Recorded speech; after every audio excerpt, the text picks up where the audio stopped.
एउटा अविश्वासको प्रस्ताव ल्याउने योजनाहरू उहाँहरूले अगाडि सार्नुभएको छ। एक ढङ्गको राजनीतिक कु भनौँ, उहाँहरूले चाहिँ को दिशातिर उहाँहरू अगाडि बढ्ने नै उहाँको चाहिँ अडान यथावत देखिसकेपछि त्यसपछि अब यो संसद जहाँ नेकपाको 2/3 मत छ, यो एउटा स्थिरताको एउटा संयन्त्रको रूपमा थियो।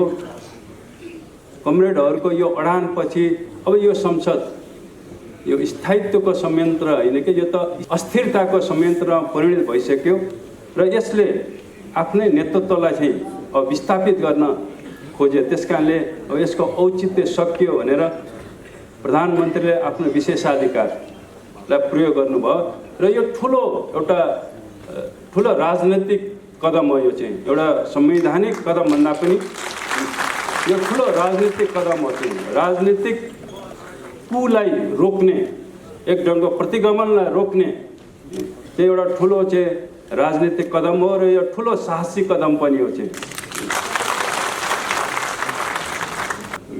यो अग्रगामी कदम थियो कि यो प्रतिगामी कदम हो भन्ने कुरा त्यो अदालतले फैसला गर्छ। तर यो अग्रगामी कदम हो र यसले यो कदमले चाहिँ प्रतिगमनलाई चाहिँ रोक्यो। चाहिँ तत्काल जो हुन खोजिरहेको थियो त्यो प्रतिगमनलाई चाहिँ यसले रोक्यो चाहिँ र भविष्यले निश्चित रूपमा यसलाई प्रमाणित गर्नेछ यो कदम सही थियो।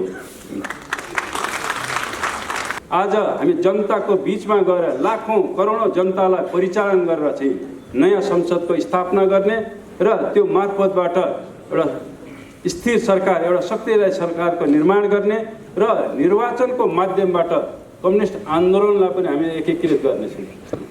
यो माध्यम नै यस्तो माध्यम हो जसबाट फेरि हामी विभाजित कम्युनिस्ट आन्दोलनलाई एकीकृत गर्न सकिन्छ। आज कम्युनिस्ट आन्दोलनमा फुट पैदा भएको कारण पनि चाहिँ अवसरवादी प्रवृत्तिको कारणले गर्दाखेरि हो। एउटा पद लोलुप, सत्ता लोलुप चाहिँ प्रवृत्तिको कारणले गर्दाखेरि चाहिँ कम्युनिस्ट आन्दोलनमा चाहिँ त्यो विभाजन आएको हो। तपाईँले पछिल्लो चाहिँ पार्टीभित्रको अन्तरसङ्घर्षमा हेर्नुभयो भने त्यहाँ कुनै राजनीतिक विषयमा चाहिँ हाम्रो सङ्घर्ष छैन। त्यहाँ सत्ता अंश बढ्नमा हाम्रो झगडा छ। को प्रधानमन्त्री हुने, को राष्ट्रपति हुने, को पार्टीको अध्यक्ष हुने, त्यहाँ केन्द्रित छ बहस। को कमिटीका अध्यक्ष हुने, को सचिव हुने, को मन्त्री हुने, को राजदूत हुने, त्यहाँ बहस छ। त्यहाँ यो कुनै राजनीतिक बहस छैन, कुनै विचारधारात्मक बहस छैन। र किन संसद विघटन हुनु पर्यो, गर्नु भयो विघटन? किन पार्टीबाट एक थरी कमरेडहरू चाहिँ एउटा गुट चाहिँ अलग भयो? त्यसको पछाडि त्यो पावर सेयरिङ अथवा त्यसलाई सत्ता लोलुपतालाई नै बढी काम गरेको छ। पार्टीभित्रको अन्तरसङ्घर्षको चाहिँ एउटा उत्कर्षमा आउँदाखेरि हामी के देख्छौँ भने हाम्रा कमरेडहरूले पार्टीको अध्यक्षलाई हटाउनको निम्ति उनीहरूले आरोप पत्र खडा गरे।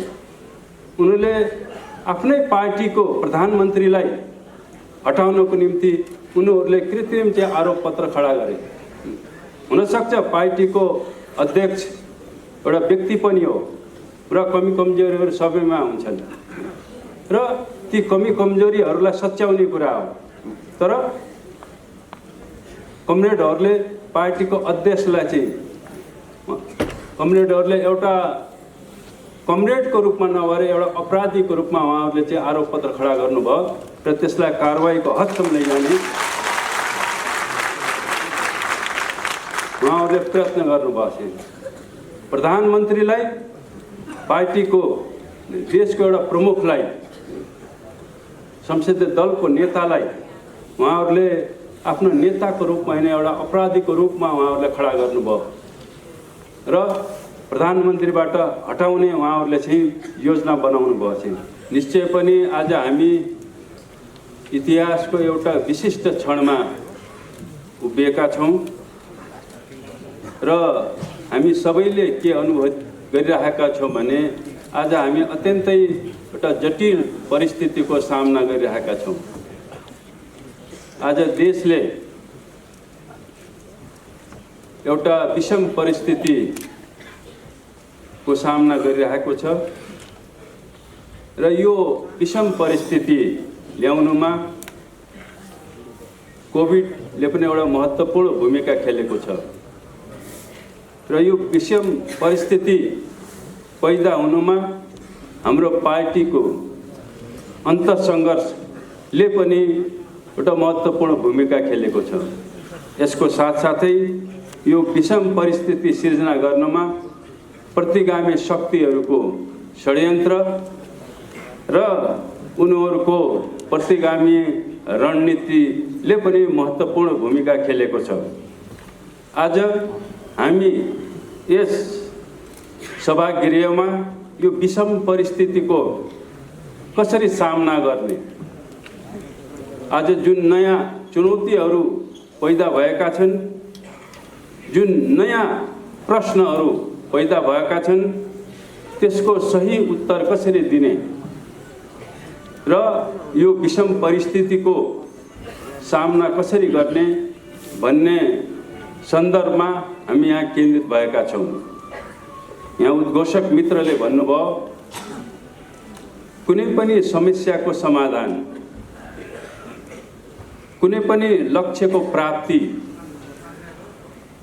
कुनै पनि सङ्घर्षको सफलताको निर्धारण के कुराले गर्छ? हाम्रो समाजशास्त्रले, हाम्रो सिद्धान्तले, हाम्रो कम्युनिस्ट सिद्धान्तले भन्छ कि सफलताको निर्धारण, कुनै पनि लक्ष्यको प्राप्ति तपाईको सही विचारले निर्धारण गर्छ। यदि तपाईले सही विचार, सही नीति, सही कार्यक्रम र सही नेतृत्वको छनौट गर्न सक्नुभयो र त्यो निश्चित गर्न सक्नुभयो भने तपाईले आफ्नो विजयलाई, आफ्नो सफलतालाई पनि निश्चित गर्न सक्नुहुन्छ। यदि तपाईले गलत छनौट गर्नुभयो, तपाईले गलत विचार, गलत सिद्धान्त, गलत नेतृत्वको छनौट गर्नुभयो र त्यो निर्धारण गर्नुभयो भने तपाईले प्राप्त गरेका उपलब्धिहरू, तपाईले प्राप्त गरेका लक्ष्यहरू पनि गुम्न सक्छन्। त्यसकारणले आज हामी यो ऐतिहासिक घडीमा देशलाई कसरी अगाडि बढाउने, हामी समृद्धिको दिशामा कसरी अगाडि बढ्ने, कसरी देशमा राजनैतिक स्थायित्व चाहिँ स्थापित गर्ने, कसरी कम्युनिस्ट आन्दोलनलाई एकताबद्ध गर्ने, कसरी हामीले निर्धारित गरेका लक्ष्यहरू चाहिँ हासिल गर्ने, कसरी हामीले समाजवादको आधार निर्माण गर्ने, कसरी हामीले समाजवादी क्रान्ति सम्पन्न गर्ने, यो विचार र यो प्रश्नको जवाफ दिनको निम्ति हामी यहाँ उपस्थित भएका छौँ। र हाम्रो अन्तरसङ्घर्ष, पार्टीको अन्तरसङ्घर्ष पनि यही विषयमा भएको हो। तपाईले कम्युनिस्ट आन्दोलनको 7 दशक यसले पार गरिसकेको छ र यो 7 दशकमा इतिहासले हरेक मोडहरूमा यी प्रश्नहरू उठाएको छ। हामीले आफ्ना लक्ष्यहरू कसरी प्राप्त गर्ने, हामीले समस्याहरूको समाधानहरू कसरी गर्ने, उत्पन्न अन्तर्विरोधहरूलाई कसरी हल गर्ने, हरेक पाइलाहरूमा, हरेक ऐतिहासिक घडीहरूमा यी प्रश्नहरू उठ्छन् र यी प्रश्नहरूको सही जवाफ दिएर मात्रै हाम्रो आन्दोलन, हाम्रो समाज र हाम्रो विकासको निर्धारण हुन्छ र त्यो अगाडि बढ्छ। र आज पनि इतिहासले यिनै प्रश्नहरू अगाडि उठाएको छ, पैदा गरेको छ र यही प्रश्नहरूको जवाब खोज्नको निम्ति र जुन प्रश्नहरूको जवाब हामीले खोजिरहेका छौँ, पत्ता लगाएका छौँ, निरूपण गरिसकेका छौँ, त्यसलाई कार्यान्वयन गर्नको निम्ति एउटा प्रतिबद्धता हामी गर्नको निम्ति यहाँ हामी उपस्थित भएका छौँ। कम्युनिस्ट आन्दोलनले 7 दशक पार गरिसकेको छ।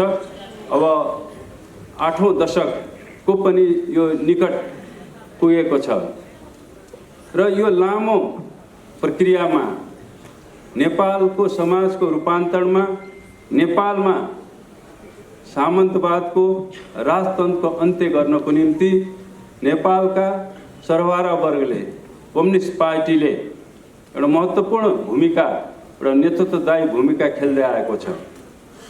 सामन्तवादको विरुद्धमा राजतन्त्रको विरुद्धको सङ्घर्षमा हाम्रा हजारौं सपुत सपुत्रीहरूले आफ्नो प्राणको आहुति दिएका छन्। थुप्रैले यातना सहेका छन् र यही सङ्घर्षको परिणाम स्वरूप हामीले 62-63 सालसम्म आउँदाखेरि सामन्तवादमाथि राजतन्त्रमाथि हामीले विजय प्राप्त गर्यौं र नेपालमा हामीले सङ्घीय लोकतान्त्रिक गणतन्त्रको स्थापना गर्यौं र कम्युनिस्ट आन्दोलनका विभिन्न धाराहरूले सामन्तवादको विरुद्धमाथि र महत्त्वपूर्ण भूमिका खेले। वर्ग सङ्घर्षका विभिन्न रूपहरूको प्रयोग गर्दै अभ्यास गर्दै हामीले चाहे वर्ग सङ्घर्षको वैधानिक रूप होस् त शान्तिपूर्ण रूप होस् या वर्ग सङ्घर्षको आन्दोलनको हिंसात्मक या सशस्त्र रूप होस्, यी सबै रूपहरूको खुला र भूमिगत राष्ट्रिय र स्थानीय सबै प्रकारका वर्ग सङ्घर्षका रूपहरूलाई अभ्यास गर्दै र हामीले 62-63 को आन्दोलनसम्म आउँदाखेरि यी सबै रूपहरूको संयोजनको धक्काबाट हामीले राजतन्त्रको सामन्तवादको अन्त्य गर्यौं र कम्युनिस्ट आन्दोलनका मुख्यतः दुईटा धाराहरू हामीले राजतन्त्रको अन्त्य गरिसकेपछि मूलतः हामीले जनवादी क्रान्ति यहाँ सम्पन्न गर्यौं र नेपालको कम्युनिस्ट आन्दोलनले एउटा नयाँ चरणमा प्रवेश गर्यो त्यहाँदेखि र अहिले हामी वर्ग सङ्घर्षको सामाजिक रूपान्तरणको एउटा नयाँ चरणमा अहिले हामी छौं। त्यसलाई हामी समाजवादी चरण भन्छौं। अब हामीले यो देशमा जनवादी व्यवस्थाको स्थापना गरिसकेपछि, हामीले जनवादी क्रान्ति सम्पन्न गरिसकेपछि अब हामीले समाजवादको यहाँ निर्माण गर्ने हो। समाजवादको अर्थ भनेको त्यो समृद्धिको एउटा अभिव्यक्ति हो। समाजवाद भनेको समानताको अभिव्यक्ति हो र हामी यस्तो समाज, यस्तो राज्य हामी निर्माण गर्न चाहन्छौँ जहाँ समानता होस्, जहाँ समृद्धि होस्, कोही पनि त्यहाँ खान नपाउने र कोही चाहिँ खान पाउने त्यो किसिमको अवस्था नहोस्। त्यसकारणले समाजवाद, त्यस्तो समाजको हामी निर्माण गर्न चाहन्छौँ। हामी त्यो चरणमा आइपुगेका छौँ र त्यसको निम्ति हामीलाई सही सिद्धान्त, सही विचार, कमरेड मदन भण्डारीले भने जस्तै हामीलाई सही विचार, सही नीति चाहिन्छ। त्यो कुनै किताबमा छैन, त्यो मार्क्सवादका ठिलीहरूमा त्यो छैन। नेपालमा हामीले समाजवादको निर्माण कसरी गर्ने, नेपालमा हामीले समृद्धि कसरी हासिल गर्ने र समृद्ध नेपाल र सुखी नेपालीको जुन राष्ट्रिय आकाङ्क्षा हो त्यो पूरा गर्ने कुनै मार्क्सवादको कुनै पनि किताबमा लेखिएको छैन। हामीले नै त्यो सिद्धान्तको प्रतिपादन गर्ने हो र विचारहरू, सिद्धान्तहरू कहाँबाट पैदा हुन्छ? मार्क्सवादले हामीलाई सिकाउँछ, विज्ञानले हामीलाई सिकाउँछ त्यो जनताबाट प्राप्त हुन्छ, त्यो जीवनबाट प्राप्त हुन्छ। हामीले जनताबाट नै सही विचार पाउन सक्छौँ। हामीले वर्ग सङ्घर्ष आन्दोलनबाट नै ती सही विचारहरू चाहिँ पैदा हुन्छन्। त्यसकारणले हामीले समाजवादको निर्माण गर्नको निम्ति सही विचारको प्रतिपादन गर्ने, एउटा सही कार्यदिशाको, सही नेतृत्वको चाहिँ निरूपण गर्ने एउटा चरणमा हामी आइपुगेका छौँ र हाम्रो पार्टीभित्रको अन्तरसङ्घर्ष पनि अहिले समाजमा भइरहेको, पार्टीभन्दा बाहिर भइरहेको एउटा बहस पनि चाहिँ हामीले सही विचार, सही सिद्धान्त र सही नेतृत्वको निर्माण कसरी गर्ने भन्ने सन्दर्भमा यी भएका हुन्। हामीले यस अर्थमा, यस परिप्रेक्ष्यमा हाम्रो पार्टीभित्रको अन्तरसङ्घर्षलाई पनि बुझ्न जरुरी छ। आज हामी यहाँसम्म आउँदाखेरि हामीले जनवादी क्रान्ति सम्पन्न गरिसकेपछि हामीले समाजवादको आधार निर्माण गर्नको निम्ति हामीलाई एउटा सही, एउटा शक्तिशाली, एउटा मजबुत नेतृत्व चाहिन्छ भन्ने थियो निष्कर्ष। त्यो आत्मबोध सहित नेपालको विभाजित कम्युनिस्ट आन्दोलन जो विभिन्न धाराहरूमा विभाजित भएका थिए त्यसलाई एकताबद्ध गर्न जरुरी छ भनेर हामीले नेपालको कम्युनिस्ट आन्दोलनका धाराहरूलाई हामीले एकताबद्ध गऱ्यौँ चाहिँ। र नेकपा एमाले एउटा धाराको प्रतिनिधित्व गर्थ्यो र नेकपा माओवादी केन्द्रले नेपाली कम्युनिस्ट आन्दोलनको अर्को धाराको प्रतिनिधित्व गर्थ्यो। यी दुईटा धाराको एकीकरणबाट नेकपा भन्ने पार्टीको एउटा मजबुत नेतृत्व, एउटा शक्तिशाली चाहिँ पार्टीको हामीले निर्माण गऱ्यौँ यहाँ। र यसको साथसाथै हामीले समाजवादको आधार खडा गर्न, त्यसको निर्माण गर्नको निम्ति एउटा राजनीतिक स्थायित्व चाहिन्छ, एउटा मजबुत सरकार चाहिन्छ भन्ने त्यो आत्मबोधका साथमा चाहिँ हामी जनताको बिचमा गयौँ र जनताले 2/3 चाहिँ एउटा स्थायित्वको चाहिँ जनादेश हामीलाई दियो र 2/3 मतसहितको एउटा मजबुत सरकार, एउटा राजनीतिक स्थायित्वको म्यान्डेट जनताले हामीलाई दिए। र हामीले 62-63 सम्म आउँदाखेरि जनताकै बलमा हामीले सङ्घीय लोकतान्त्रिक गणतन्त्रको स्थापना गऱ्यौँ। यो 3टा कुराहरू जनवादी क्रान्ति भनौँ अथवा चाहिँ सामन्तको अन्त्य पश्चात यी 3वटा हामीले उपलब्धिहरू चाहिँ हामीले हासिल गऱ्यौँ। एउटा मजबुत कम्युनिस्ट पार्टीको निर्माण, दोस्रो एउटा स्थिर र एउटा मजबुत सरकारको निर्माण र तेस्रो हामीले सङ्घीय लोकतान्त्रिक गणतन्त्रको स्थापना चाहिँ। यो 3वटा एउटा ऐतिहासिक उपलब्धिहरू नेपाली क्रान्तिका सफलताका अभिव्यक्ति हुन् भन्ने हामीलाई लाग्दछ। तर यिनै उपलब्धिहरू प्राप्त गरे पश्चात प्रतिगामी शक्तिहरूले ती उपलब्धिहरूलाई समाप्त पार्न, उनीहरूले फेरि आफ्नो गुमेको सत्तालाई पुनर्स्थापना गर्नको निम्ति उनीहरूले आफ्नो रणनीतिहरू तय गरे। उनीहरूले फेरि प्रतिगमनलाई पुनर्स्थापना गर्नको निम्ति उनीहरूले नेकपालाई, यो आन्दोलनको नेतृत्वलाई कसरी विभाजित गर्ने भन्ने उनीहरूले रणनीति तय गरे। उनीहरूले फेरि प्रतिगमनको पुनर्स्थापनाको निम्ति कसरी फेरि एउटा राजनीतिक अस्थिरता पैदा गर्ने देशमा र नेकपाको नेतृत्वमा भएको सरकारलाई कसरी विघटन गर्ने भन्ने उनीहरूले रणनीति तय गरेछन्। यिनै रणनीति, यो 3वटा रणनीति अन्तर्गत उनीहरूले यी अवधिहरूमा चाहिँ षड्यन्त्र गर्दै आए र यहाँसम्म आउँदाखेरि हामी के देख्छौँ वस्तुगत परिणामको रूपमा भने उनीहरूले नेकपालाई विभाजन गर्न चाहिँ उनीहरू सफल भए। यो चाहिँ अकाट्य चाहिँ तथ्य हो, परिणाम हो। आज यहाँसम्म आउँदाखेरि उनीहरूले नेकपालाई विभाजित गर्न सफल भए। नेकपाको एउटा गुट पार्टीबाट अहिले अलग भएको छ र यो विभाजनबाट निश्चय पनि उनीहरू धेरै उत्साहित भएका छन्। हामीले देखिरहेका छौँ प्रतिगामी शक्तिहरू, अवसरवादी शक्तिहरू नेकपा विभाजित भएकोमा उनीहरू हिजो एकताबद्ध हुँदाखेरि उनीहरू धेरै चिन्तित थिए, निराश थिए, आक्रोशित थिए। आज नेकपा विभाजित हुँदाखेरि उनीहरू उत्साहित भएका छन्।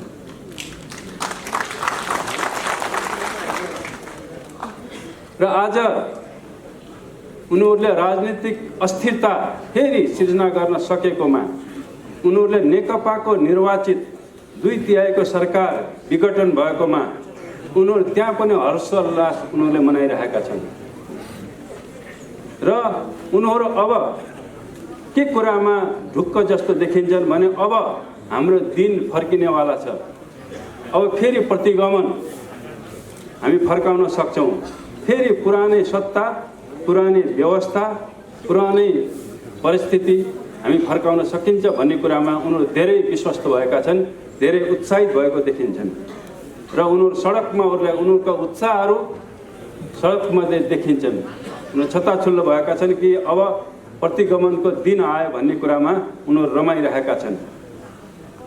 त कमरेडहरू, आज हामी यो ऐतिहासिक घडीमा फेरि कम्युनिस्ट आन्दोलनलाई कसरी एकताबद्ध गर्ने, हामीले प्रतिगमनको खतरालाई, त्यो जोखिमलाई, त्यसको पुनर्स्थापनालाई कसरी रोक्ने, कसरी फेरि देशमा एउटा राजनीतिक स्थायित्व, नेकपाको नेतृत्वमा फेरि एउटा मजबुत सरकार कसरी निर्माण गर्ने भन्ने प्रश्नसहित यहाँ उपस्थित भएका छौँ। पक्कै पनि हाम्रो पार्टीले यसको जवाफ दिएको छ, हाम्रो नेतृत्वले यसको सही जवाफ दिएको छ। अब हामीले विभाजित कम्युनिस्ट आन्दोलनलाई, यो पुनः विभाजित कम्युनिस्ट आन्दोलनलाई हामी अब जनताको बीचमा गएर जनताले मात्र यो विभाजित कम्युनिस्ट आन्दोलनलाई फेरि एकताबद्ध गर्न सक्छन्। त्यसकारणले हामीले जनतामा जाने नीति तय गरेका छौँ, हामीले त्यो निर्णय गरेका छौँ। हामीलाई लाग्छ यो एकदम सही नीति छ। हामीले फेरि राजनीतिक स्थायित्व, नेकपाको नेतृत्वमा एउटा मजबुत सरकार, समाजवादको आधार निर्माण गर्नको निम्ति, विकास र समृद्धिको निम्ति चाहिँ एउटा मजबुत सरकार नेकपाको नेतृत्वमा कसरी फेरि चाहिँ निर्माण गर्ने, गठन गर्ने, त्यो पनि हामी जनताको बीचमा मात्रै गएर गर्न सक्छौँ। जनताले मात्रै एउटा स्थायित्व दिन सक्छ, जनताले मात्रै नेकपाको नेतृत्वमा एउटा मजबुत सरकार दिन सक्छ।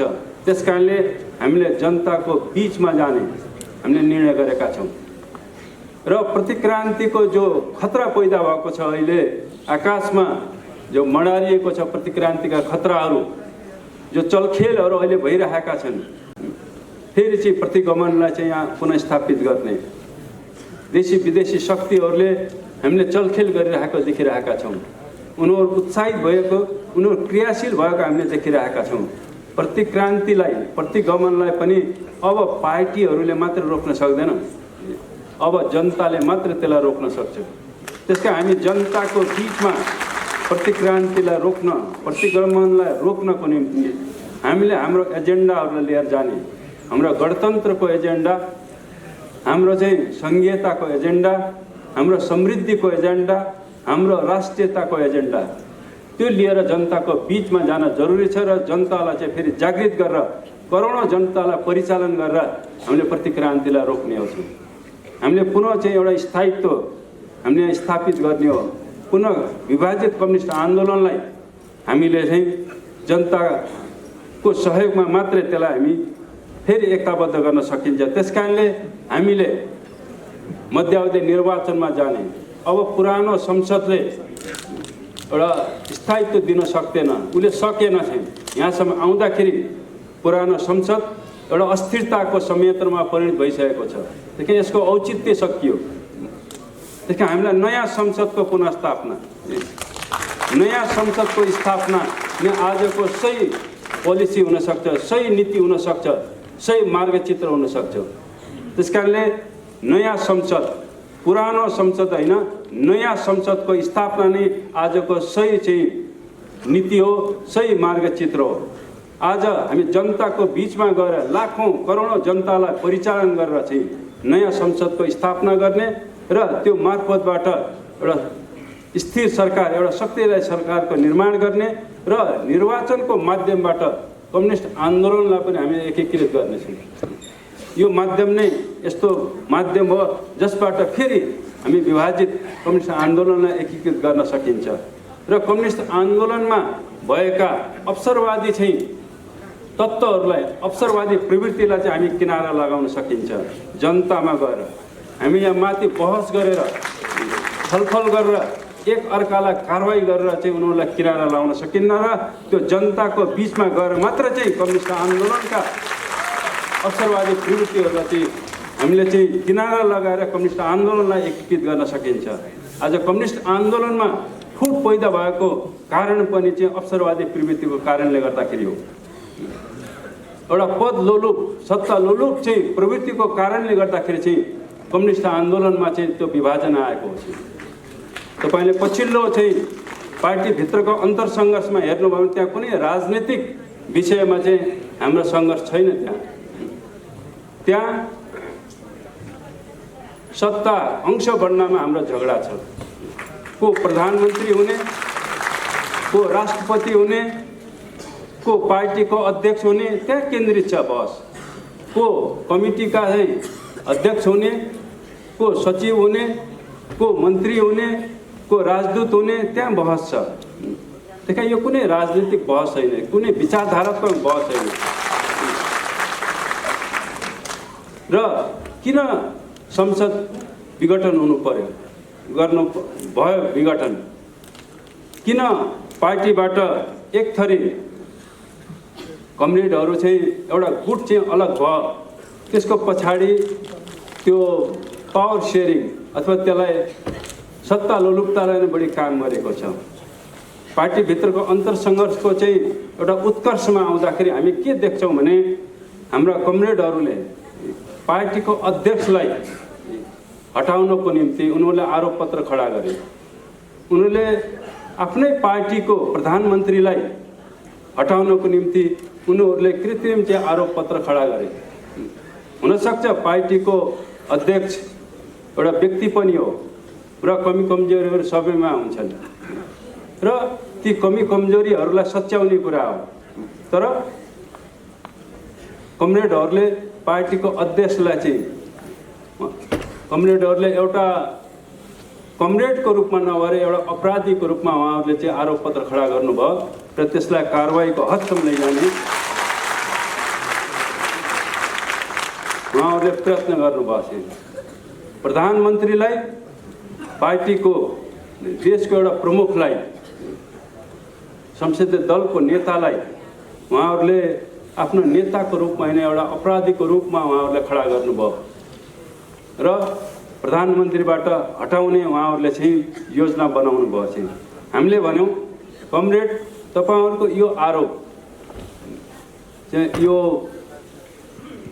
सही छैन, यो उचित छैन।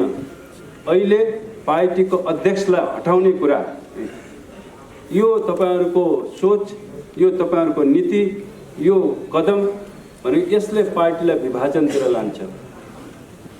कम्युनिस्ट पार्टी विभाजनतिर, विघटनतिर चाहिँ लैजान्छ यो तपाईको यो कदमले, यो आरोपले। त्यसकारणले यो आरोप तपाईहरुले फिर्ता लिनुस्। ठिक छ, कमी कमजोरी छ भने हामी आत्मालोचना गरौँ र अध्यक्षलाई हटाउनु पर्ने हो भने एउटा विधिसङ्गत ढङ्गले महाधिवेशनको प्रक्रियाद्वारा अध्यक्षलाई हटाउन सकिन्छ। तर यो ढङ्गले जसरी तपाईहरुले अहिले आरोप खडा गर्नुभएको छ यसले वास्तवमा पार्टीलाई विघटनतिर लान्छ र यो फिर्ता लिनुस् भने लास्टसम्म चाहिँ हामीले अनुरोध गर्यौं। तर हाम्रा कमरेडहरूले त्यो कुरालाई मान्नु भएन। हामीले अन्तिमसम्म पनि हामीले भन्यौं कि अहिले प्रधानमन्त्रीलाई यो कार्यकाल पुरा नहुँदै अहिले हटाउनु यो उचित हुँदैन। यसले एउटा ठुलो राजनीतिक अस्थिरता पैदा गर्छ। त्यसकारणले यो कदम पनि चाहिँ तपाईहरुको उचित छैन। यो सोच र यो माग पनि बेठिक छ। ठिक छ, अब आगामी निर्वाचनमा तपाईहरु हुनु होला, कोही हुनु होला, अहिलेको चाहिँ प्रधानमन्त्री हुनुहुन्न अथवा हुन्न भनेर उहाँले आफैले पनि भनिराख्नु भएको छ। त्यसकारण यो ढङ्गको अडान तपाईहरुले नलिनुस् र यो आरोप, यो माग तपाईहरुले फिर्ता लिनुस् हामीले भन्यौं। तर उहाँहरूले त्यो अडान उहाँहरूले छोड्नु भएन र उहाँहरूले प्रधानमन्त्रीलाई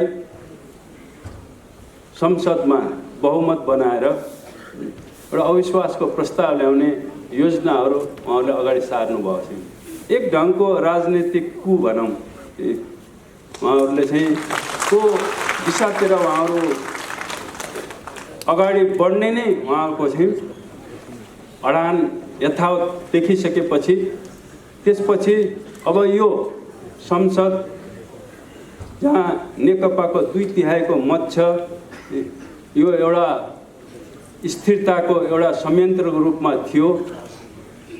कमरेडहरूको यो अडानपछि अब यो संसद यो स्थायित्वको संयन्त्र होइन कि यो त अस्थिरताको संयन्त्रमा परिणत भइसक्यो र यसले आफ्नै नेतृत्वलाई चाहिँ अब विस्थापित गर्न खोजे। त्यसकारणले अब यसको औचित्य सकियो भनेर प्रधानमन्त्रीले आफ्नो विशेषाधिकारलाई प्रयोग गर्नुभयो र यो ठुलो राजनैतिक कदम हो। यो चाहिँ एउटा संवैधानिक कदम भन्दा पनि यो ठुलो राजनीतिक कदम हो। चाहिँ राजनीतिक कुलाई रोक्ने, एक ढङ्गको प्रतिगमनलाई रोक्ने चाहिँ एउटा ठुलो चाहिँ राजनीतिक कदम हो र यो ठुलो साहसी कदम पनि हो। चाहिँ त्यसकारणले अहिले निश्चय पनि अहिले बहस छ। यो बहस अब अदालतमा पुगेको छ। यो कदम उठाउनु यो संवैधानिक थियो कि यो असंवैधानिक थियो, यो अग्रगामी कदम थियो कि यो प्रतिगामी कदम हो भन्ने कुरा त्यो अदालतले फैसला गर्छ। तर यो अग्रगामी कदम हो र यसले यो कदमले चाहिँ प्रतिगमनलाई चाहिँ रोक्यो। चाहिँ तत्काल जो हुन खोजिरहेको थियो त्यो प्रतिगमनलाई चाहिँ यसले रोक्यो चाहिँ र भविष्यले निश्चित रूपमा यसलाई प्रमाणित गर्नेछ यो कदम सही थियो र हामीलाई विश्वास छ अदालतले पनि चाहिँ यो कदमको पक्षमा नै चाहिँ आफ्नो आदेश दिनेछ भन्नेमा हामी विश्वस्त छौँ। र कमरेडहरू, आज हामी जुन बिन्दुमा आइपुगेका छौँ, पक्कै पनि एउटा जटिल मोडमा हामी आइपुगेका छौँ, एउटा घुम्तीमा हामी आएका छौँ। त्यसरी हेर्दाखेरि हामी कतै पछि फर्केको त होइन भन्ने जस्तो देखिन्छ, तर त्यो होइन। हामी अहिले रूपमा, बाह्य रूपमा हामी अलिकति पछि फर्के जस्तो, एउटा विघटनतिर गए जस्तो अथवा एउटा प्रतिगमनतिर गए जस्तो देखिए पनि त्यस्तो होइन। यो बाह्य रूपमा त्यसो हो, तर हामी एउटा नयाँ उचाइमा चाहिँ हामी पुगेका छौँ। हामी पुरानो ठाउँमा छैनौँ। विकासको दृष्टिले पनि हामी नयाँ ठाउँमा पुगेका छौँ। यहाँसम्म आउँदाखेरि हाम्रो पार्टीको नेतृत्वको सरकारले चाहिँ 7% भन्दा बढी यो आर्थिक वृद्धि दर एउटा तीव्र गतिमा चाहिँ समृद्धिको दिशामा अगाडि बढिरहेको थियो।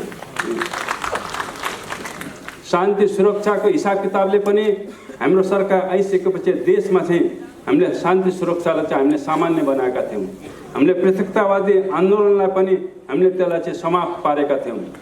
हामीले सङ्घीयताको कार्यान्वयनमा पनि हामीले महत्त्वपूर्ण निर्णय गरेका थियौँ भने देशको भौगोलिक अखण्डताको निम्ति पनि महत्त्वपूर्ण कदम चाहिँ हाम्रो सरकारले, हाम्रो पार्टीले उठाएको थियो। चाहिँ त्यही कारण राष्ट्रिय स्वाधीनताको पक्षमा, भौगोलिक अखण्डताको पक्षमा, हामीले समृद्धिको पक्षमा र कम्युनिस्ट आन्दोलनको विकासको समस्या अहिले देखिएको छ। त्यो एउटा अस्थायी हो, त्यो क्षणिक हो। यो समस्यालाई, यो घेराबन्दीलाई, यो अवस्थालाई हामी छिटै नै यसलाई पार गर्नेछौँ। हामीले फेरि एकपटक पार्टीको नेतृत्वमा जनताको बिचमा गएर चाहिँ यी सबै घेराबन्दीहरू, यी सबै अप्ठ्याराहरूलाई चाहिँ हामीले पार गर्नेछौँ र हामी समाजवादको दिशातिर, हामी समृद्धिको दिशातिर, हामी एकताको दिशातिर, हामी स्थायित्वको दिशातिर चाहिँ हामी दृढतापूर्वक अगाडि बढ्नेछौँ। अहिले देशव्यापीमा जो स्थिति देखा परेको छ, मेचीदेखि महाकालीसम्म पार्टीको नेतृत्वले जुन निर्णय लिएको छ, जुन कदम उठाएको छ, सबैतिर सर्वत्र चाहिँ समर्थन चाहिँ पार्टीलाई छ, पार्टी नेतृत्वलाई छ। अब आगामी दिनहरूमा हामी एक ढिक्का भएर हामी अब जनताको बिचमा जाने हो, एउटा नयाँ आन्दोलनमा जाने हो। मध्यावधि निर्वाचन भनेको एउटा आन्दोलन हो, एउटा ठुलो ऐतिहासिक आन्दोलन हो। हामी हाम्रा अग्रगामी एजेन्डाहरूलाई लिएर, विकासका एजेन्डा, एकताको एजेन्डा, हामीले गणतन्त्रको एजेन्डा, हाम्रो राष्ट्रियताको एजेन्डाहरूलाई लिएर हामी जाने हो। हामीले जनताको बिचमा गएर प्रतिगमनकारीहरूलाई, अवसरवादीहरूलाई भण्डाफोड गर्ने हो, उनीहरूलाई चाहिँ किनारा लगाउने हो चाहिँ। र पक्कै पनि हामीलाई विश्वास छ जनता एकता चाहन्छन्, जनता स्थायित्व चाहन्छन्, जनता समृद्धि चाहन्छन्, जनता राष्ट्रिय अखण्डता स्वाधीनता चाहन्छन्। त्यसकारणले हाम्रो एजेन्डामा हाम्रा एजेन्डाहरू सही छन्, हाम्रा नीतिहरू सही छन्, हाम्रा विचारहरू सही छन् र हाम्रो नेतृत्व पनि सही छ। यो विश्वासका साथमा चाहिँ हामी अगाडि बढौँ। आज यो ऐतिहासिक घडीमा म सम्पूर्ण काठमाडौँका सबै नेता कार्यकर्ता कमरेडहरूमा म यही अपिल गर्न चाहन्छु, हामी एक ढिक्का छौँ र एक ढिक्का भएर जनताको बिचमा जाउँ, एउटा नयाँ अभियानमा जाउँ र यो नयाँ अभियानमा विजय प्राप्त गरौँ। यही शुभकामना सहित म बिदा हुन्छु। धन्यवाद।